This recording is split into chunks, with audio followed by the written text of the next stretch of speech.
SSMB 29 కోసం భారీ Kashi set సిద్ధమవుతున్న సంగతి తెలిసిందే. హైదరాబాద్ పరిసరాల్లో అచ్చంగా కాశీ నగరాన్నే దించేస్తున్నారు. రాజమౌళి విజన్ కు తగ్గట్టు సెట్ రెడీ అవుతుంది.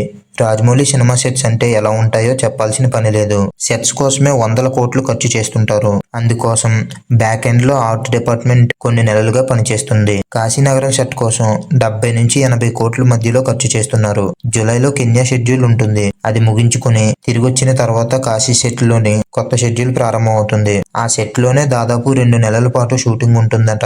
అయితే ఇదే సెట్ లో కల్కి 2 జరిగేలా ప్లాన్ చేస్తున్నారు. కల్కి 2 షూటింగ్ కూడా కాశీనగరంలో షూటింగ్ ఉంది. అందుకోసం నాగ్ అశ్విన్ కూడా సెట్లు సిద్ధం చేయిస్తున్నారు. అయితే వాటితో పని లేకుండా రాజమౌళి డిజైన్ చేసిన కాశీ సెట్ ను తన సినిమాకు వినియోగించుకునేలా ఒప్పందం చేసుకున్నట్లు వినిపిస్తుంది. కల్కి 2 మొదలయ్యేంత వరకు అంతే నాణ్యతతో సెట్ ఉండేలా డిజైన్ చేస్తున్నారట. సాధారణంగా సెట్లకు డ్యూరబిలిటీ చాలా తక్కువగా ఉంటుంది. కొన్ని నెలలకే అవి పాడైపోతుంటాయి. కానీ ఈ కాశీ నగరం సెట్ మాత్రం మరింత నాణ్యతతో నిర్మిస్తున్నారట. 2 సినిమాల షూటింగ్లకు కలిసొచ్చేలా కొంత టెక్నాలజీని కూడా వాడుతున్నారు.